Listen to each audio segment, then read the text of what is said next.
வணக்கம். வீரயுக நாயகன் வேள்பாரி. கருநீலத்தில் ஏறியிருக்கும் மெல்லிய வெண்ணிறம் போதுமான அளவுக்கு இல்லை. சற்றே அதிகப்படுத்தச் சொன்னான் அந்துவன். அவன் சொன்னபடி ஓவியர்கள் நிறத்தை கூட்டிக் கொண்டிருந்தனர். அண்ணாந்து பார்த்து கொண்டிருந்தவன் இளைப்பாறலாம் என தேவாங்கின் கூண்டு அருகே உட்கார்ந்து சிறு குச்சியால் அவற்றை அடிக்கப் போவதைப் போல் ஓங்கினான். அவை இங்குமங்குமாக ஓடி அலைக்கழித்தன. மீண்டும் மீண்டும் அப்படியே செய்தன. அந்துவனின் மனம் அமைதியற்று இருந்தது. மீண்டும் அண்ணாந்து பார்த்தான். ஓவியர்கள் அவன் சொன்னதைப் போல வெண்ணிறத்தை சற்றே கூட்டியிருந்தனர். ஆனாலும் அவனுக்கு நிறைவாயில்லை. மனம் தத்தளித்து கொண்டிருந்தது. இந்த பெருவிழாவின் முதல் நிகழ்வான வெற்றிலை மாற்றி மணமுடிக்க வாக்களிக்கும் நிகழ்வில் அரண்மனை கணியனான தான் இல்லாததை அந்துவனால் தாங்கிக் கொள்ள முடியவில்லை. மனம் அலைமோதியது. கூண்டுக்குள் இருக்கும் தேவாங்குகளையும் அதே போல அலைமோத வைத்தது. அரண்மனை கணியன் ஏன் வரவில்லை என கேள்வி எழுப்பப்பட்டிருக்குமா? அதற்கு திசைவேழர் என்ன பதில் சொல்லியிருப்பார் என சிந்தித்தான். மனதின் வலியும் புறக்கணிப்பின் வேதனையும் இன்னும் அதிகமாகின. வலியையும் வேதனையையும் வெளிக்காட்டாமல் வாழ்வது கூட ஒருவிதமான கலைதான் என்றாள் பொற்சுவை. தோழி சுகமதிக்கு என்ன சொல்வது என தெரியவில்லை. பொற்சுவையை முழுமையும் அறிந்தவள் அவள் மட்டும்தான். எனவே இந்த கூற்றை அவளால் எதிர்கொள்ள முடியவில்லை. கண்கள் கலங்கின. வெளிக்காட்டாமல் இறுகிக் கொண்டாள். வணிகர் குலத்தில் பெண்ணாக பிறக்கக்கூடாது சுகமதி. அதுவும் அளவற்ற செல்வம் கொண்ட ஒரு குடும்பத்தில் பிறக்கவே கூடாது. இணையற்ற பொன்னொழியின் திரளும் கண்ணீர் எவர் கண்களிலும் படாது. வழிந்தோடுவது நம் கண்ணீர்தான் என்பதை சில நேரம் நம்மாலேயே உணர முடியாமல் போய்விடும். என்ன சொல்வது என தெரியாமல் விழித்தாள் சுகமதி. பொற்பல்லக்கில் கொண்டு வரப்பட்ட கூண்டு அப்படியே இருந்தது. பாண்டரங்கத்தில் வேலைகள் முடிந்ததும் அதன் எதிரில் கட்டப்பட்டுள்ள திகிரி மேடையில் வைத்துக்கொள்ளலாம். அதுவரை இங்கேயே இருக்கட்டும் என சொன்னதால் சக்கரவாக பறவையை பொற்சுவையின் அறையிலேயே வைத்திருந்தனர். அதை பார்த்து கொண்டேதான் பொற்சுவை கேட்டாள். என் மனநாளுக்குள் இது பறந்து விடுமா சுகமதி? விடையின்றி தத்தளித்தாள் சுகமதி. பொற்சுவையின் குரல் உடைந்து விடாமல் மிக நிதானமாக இருந்தது. கார்காலத்தின் இறுதி மழைத்துளியை ஏந்தியபடி இது பறந்த பின் என் கண்கள் பார்த்திருக்க என்ன இருக்கிறது இந்த அரண்மனையில்? பொற்சுவையின் மனதை ஆற்றுப்படுத்த ஒற்றை சொல்லின்றி தவித்தாள் சுகமதி. கூண்டுக்குள் விரல்களை விட்டு சக்கரவாக பறவையின் உதிர்ந்த இறகு ஒன்றை எடுத்தாள். என்ன ஓர் உறுதி இந்த பறவைக்கு!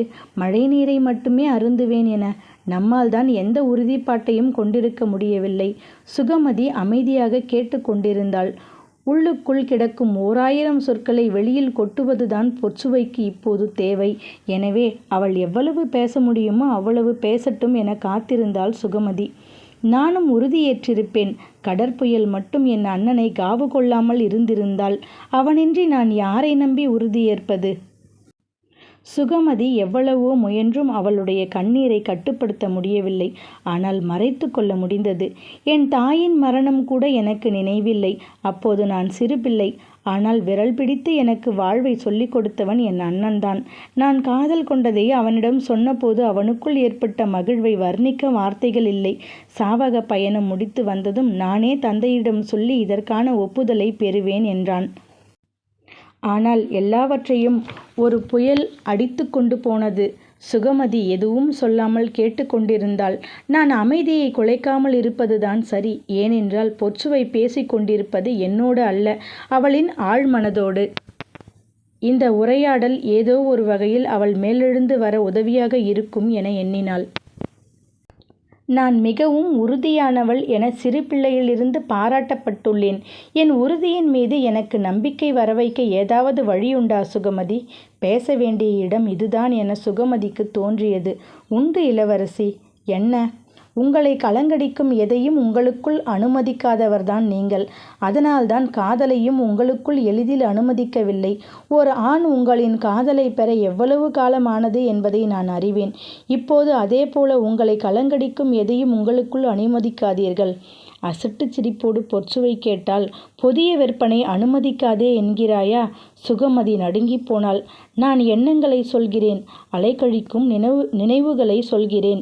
எந்த இடத்திலும் உங்களுக்கான வாழ்வை அமைத்து கொள்ளும் வல்லமை வாய்ந்தவர் நீங்கள். உங்களுக்கான உலகை யாராலும் தட்டி பறித்து விட முடியாது. காதல் எல்லாவற்றையும் தட்டி பறித்துவிடும் சுகமதி. அதுவும் பறிக்கப்பட்ட காதலின் ஆவேசம் எளிதில் அடங்காது. பூவுக்குள் இருந்து விதை முளைவிடுவதைப் போல இன்னொரு முறை காண முடியாத அதிசய கனவு. அது என்னை விட்டு ஒருபோதும் பிரியாது. அந்த நினைவில் என் இளமை முகிழ்ந்த கணம் இருக்கிறது. பற்றி எரியும் காமம் இருக்கிறது. சிறுமுளை கொண்டு பெருஞ்சினம் தீர்த்த பொழுதுகள் மறைந்து கிடக்கின்றன. நான் என்ன செய்வேன் சுகமதி? தட்டுகளை மாற்றி தாம்பூலம் தரித்த பின் என்னிடம் சொல்ல என்ன இருக்கிறது என நினைத்து விட்டார்கள். அன்னகர்கள் பல்லக்கை கீழிறக்கிய இடத்தில் நான் இறங்கிவிடலாம். ஆனால் எனது மனம் ஒருபோதும் கீழிறங்காது. அது இந்த உலகின் அரிய காதலை தன்வயம் கொண்டது. நானே நினைத்தாலும் தனது நினைவுகளை விட்டு அது விலகாது.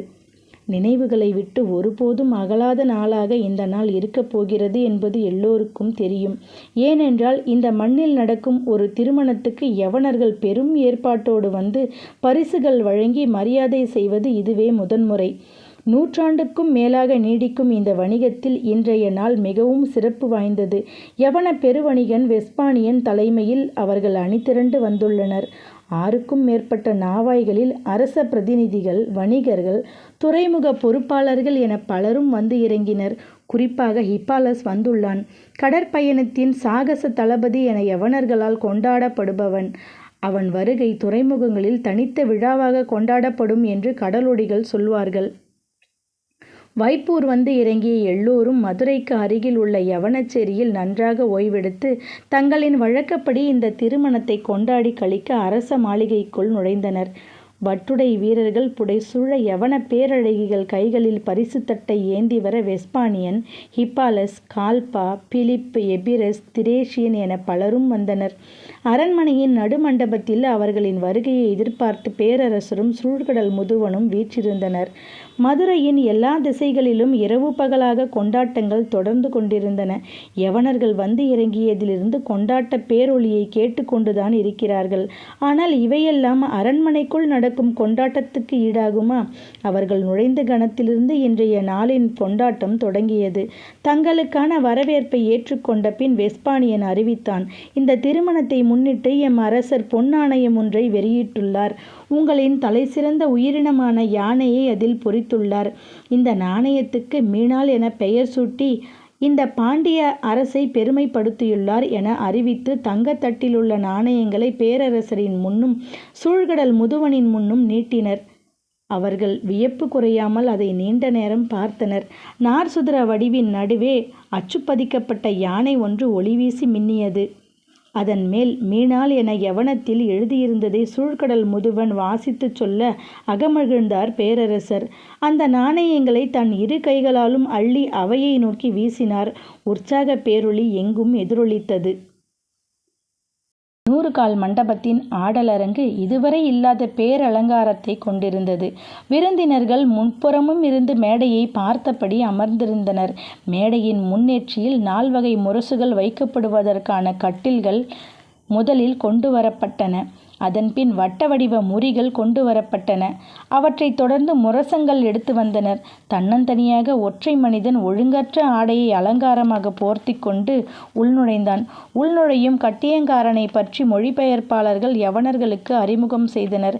அரங்கில் நுழைந்தவன் 4 முரசுகளும் வைக்கப்பட்டிருந்த கட்டில் கால்கள் எந்தெந்த நாட்டின் காவல் மரங்களை வெட்டி எடுத்து செய்யப்பட்டவை என பட்டியலிட்டான். பேரரசின் வீரம் போற்றும் வரலாறு முரசு கட்டிலின் கால்களிலிருந்து தொடங்கியது. கூட்டத்தினரின் உற்சாக பேரொலி எங்கும் எதிரொலித்தது. திரி முறுக்கி கட்டப்பட்ட வட்டவடிவ முறிக்கட்டில் கால்களின் நடுவில் வைக்கப்பட்ட அதன் மீது முரசின் அடிப்பகுதி பொருத்தப்பட்டது. எத்தனை நாட்டு அரசியர்களின் கூந்தலை அறுத்து திருகிய முறி இதுவென கட்டியங்காரன் சொன்னபோது அரங்கு அதிர்ந்து குலுங்கியது. அவன் சொல்லும் பெயர் பட்டியல் நீண்டபடியே இருக்க அரங்கின் அதிர் ஓசை மேலும் மேலும் கூடியது. அந்த போர்களின் வெற்றிகளுக்கு பின்னர் நிகழ்ந்த கொண்டாட்டங்கள் அரங்கினுள் மீண்டும் நிகழத் தொடங்கின. அப்போர்கள் பலவற்றில் பங்கெடுத்த தளபதிகளால் நிரம்பியிருந்தது அரங்கு. மலை, ஆறு, நாடு, ஊர், யானை, குதிரை, மாலை, முரசு, கொடி, ஆணை என பாண்டிய பேரரசின் 10 பெரிய அடையாளங்களுக்கான திருப்பெயர்களை வரிசைப்படுத்தி வணங்கினான் கட்டியங்காரன். சூழ்கடல் முதுவனுக்கு ஆடல்களை காண்பதில் பெரிதாக ஆர்வம் இல்லை. வந்ததிலிருந்து பாண்டிய நாட்டின் மகாகணியன் திசைவேழரை சந்தித்து உரையாட வேண்டும் என்பதில் விருப்பத்தோடு இருந்தார். தாம்பூலம் தரித்த நாளன்று சந்தித்து வணங்கி கொள்ளத்தான் நேரம் கிடைத்தது. பேசிக்கொள்ள முடியவில்லை.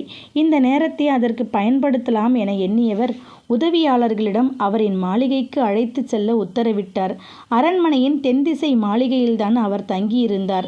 மாளிகையின் மேல் மாடத்தில் ஒளிரும் விண்மீன்களை பார்த்தபடி இருந்த திசைவேழரை மேல் மாடம் சென்று வணங்கினார் சூழ்கடல் முதுவன். திசைவேழர் அவரை வரவேற்றார். ஆடலரங்கில் இருக்க வேண்டிய நேரத்தில் என்னை காண வந்திருக்கிறீர்களே என்றார். ஆடல் மகளிரை எங்கும் பார்க்கலாம், திசைவேழரை இங்கு மட்டும்தானே பார்க்க முடியும். புன்முறுவல் பூத்தபடி இருவரும் இருக்கையில் அமர்ந்தனர்.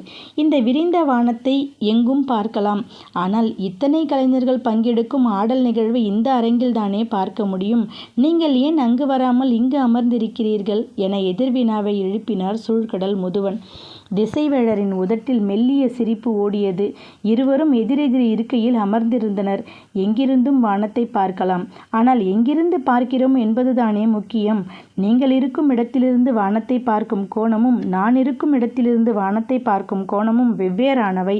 கடல் அதன் அலைகளின் வழியாக அறியப்படுவதைப் போல வானம் அதை காணும் கோணத்தின் வழியாகத்தான் காட்சிப்படுத்தப்படுகிறது. இதற்குத்தான் நான் உங்களை பார்க்க வந்தேன். பாண்டிய நாட்டில் நிலை கொண்டுள்ள வானியல் அறிவை பற்றியும் உங்களை பற்றியும் பெரும்புலவர் கபிலர் பாடியுள்ள பாடல்களை கேட்டுள்ளேன். அதனாலேயே உங்களோடு உரையாட விரும்பி வந்தேன். கபிலர் நம் மொழியின் பெரும் புலவர். அவருக்கு ஏனோ வானியல் மட்டும் வசப்படவே இல்லை. கோள் மீன்களையும் நாள் மீன்களையும் பற்றி நானும் எவ்வளவோ சொல்லியுள்ளேன். ஆனாலும் அவரது ஐயங்கள் தீர்ந்த பாடில்லை. ஆனால் அவர் படைத்த பாடல்களை கொண்டுதான் பலரும் என்னை அறிந்து கொள்கின்றனர். அறியாதவரை கொண்டு அறியப்படுதல் சற்றே நாணச் செய்கிறது என்றார் திசைவேழர். கபிலர் மூலம் உங்களை அறிந்தேன் என சொல்வது அவருக்கு மகிழ்வை தரும் என்று அல்லவா நினைத்தேன். இப்படி ஆகிவிட்டதே என சற்றே அதிர்ச்சி அடைந்தார் முதுவன். ஆனாலும் காட்டி கொள்ளாமல் சொன்னார். நான் செல்லும் எல்லா நாடுகளிலும் காலக்கணியர்கள் இருக்கிறார்கள். அரசரின் அவையில் பெரும் தகுதியோடு அவர்கள் வீற்றிருப்பதை எங்கும் பார்க்கிறேன். அந்த கணியர்கள் யார்? அவர்களின் கணிப்பு முறை என்ன? அவர்கள் நிலவை அடிப்படையாக கொண்டு காலத்தை கணிக்கின்றனரா அல்லது கதிரவனை அடிப்படையாக கொண்டு காலத்தை கணிக்கின்றனரா? அவர்களின் கோணம் எப்படிப்பட்டது என உரையாட தோன்றியதே இல்லை.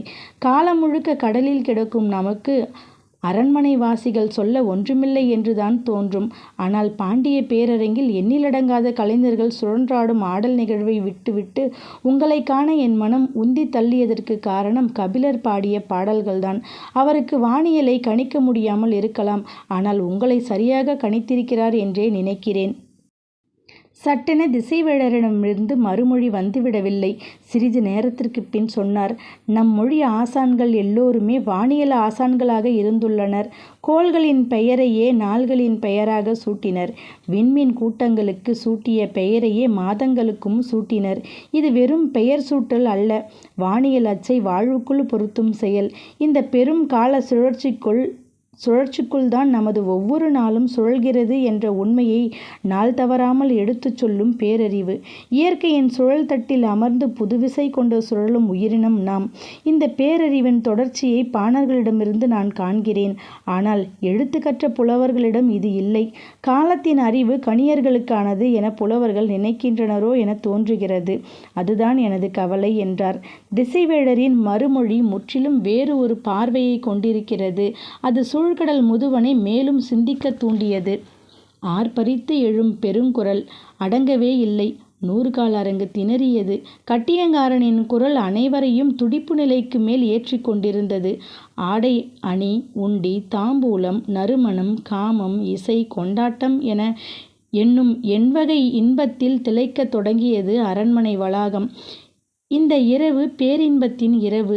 இந்த இரவின் தொடக்கம் இந்த அரங்கின் கொண்டாட்டத்தின் வழியே தொடங்கியது.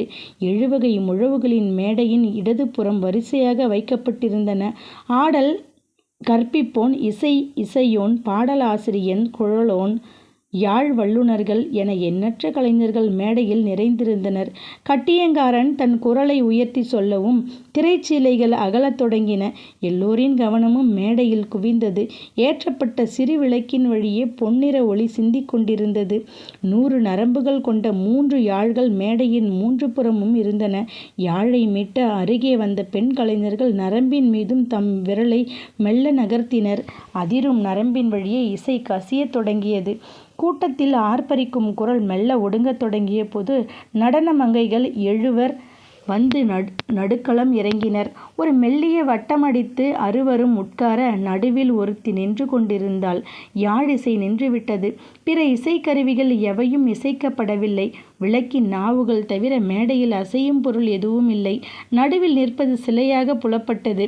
பார்வையாளர்கள் இமைக்காமல் பார்த்து கொண்டிருந்தனர். யவனர்களுக்கு விளக்கி சொல்ல எதுவும் தேவைப்படவில்லை. சற்று இடைவெளிக்கு பின் சிலை மெல்ல அசைந்து வலது காலை தூக்கி மேடையின் முன்புறம் சட்டென எவ்வி குதித்தது. குதித்த அந்த துள்ளலுக்குள் 60 இசைக்கருவிகளும் இணைந்தன. யாழின் நரம்பும் முழவின் தோலும் பறையின் முகமும் ஒரே நேரத்தில் அதிர்ந்தன. குதித்த அவளின் காலடி தரை தொடும்போது நிலம் வெடிப்புறுவதைப் போல பேரோசை எழுந்தது. எழுந்த பேரொளியின் மீது கூட்டத்தினரின் ஆர்ப்பரிப்பு விசை கொண்டு மோதியது. இன்னும் அவளின் விழிகள் சுழலத் தொடங்கவில்லை. அதற்குள் 100 கால் மண்டபத்தின் தூண்கள் ஆரவார ஓசையால் தள்ளாடத் தொடங்கின. முதுமையினால் திசைவேழரின் நடையில் தள்ளாட்டம் தெரிந்தது. ஆனால் அவரது கருத்தில் இருக்கும் உறுதி காலத்தால் அசைக்க முடியாததாக தோன்றியது. அவரிடம் கேட்க எவ்வளவோ இருந்தும் குறிப்பாக ஒரு கேள்வியை மட்டும் கேட்டார் சூழ்கடல் முதுவன். யவனர்கள் ஒரு நாளை 24 பகுதியாக பகுக்கின்றனர். கால வட்டத்தை 12 ஆண்டுகள் என வகுக்கின்றனர். நாமோ ஒரு நாளை 60 நாழிகைகளாக பகுக்கிறோம். கால சுழற்சியின் வட்டத்தை 60 ஆண்டுகள் என வகுத்து கொண்டுள்ளோம். இதில் எது சரியானது? சற்று அமைதிக்கு பின் திசைவேழர் பேசத் தொடங்கினார். எது சரி எது தவறு என்று ஏன் வரையறுக்க நினைக்கிறீர்கள்? காலத்தை ஒருபோதும் வரையறுக்க முடியாது. தட்டின் மீது உட்கார்ந்து கொண்டு துலாக்கோலை எப்படி எடை போடுவீர்கள்? பகுக்கப்பட்டதற்கான காரணத்தை அறிந்து கொள்ள முயலுங்கள். சனிக்கோள் நிலவுடனும் பிற விண்மீன் கூட்டங்களுடனும் ஒரே அமைப்புக்கு மீண்டும் வந்து சேர 30 ஆண்டுகள் ஆகின்றன. அதனால்தான் நமது முன்னோர்கள் பகலை 30 நாழிகையாகவும் இரவை 30 நாழிகையாகவும் பகுத்தனர். அதன் அடிப்படையில் ஒரு நாளை 60 நாழிகையாகவும் கால சுழற்சியை 60 ஆண்டுகள் எனவும் வரையறுத்தனர். எனக்கு யவனர்களின் கால அளவீடு தெரியாது. ஆனால் நீங்கள் சொன்ன குறிப்பிலிருந்து எனக்கு தோன்றுவது அவர்கள் வியாழன் கோளை அடிப்படையாக கொண்டு கால அட்டவணையை உருவாக்கியிருக்கலாம்.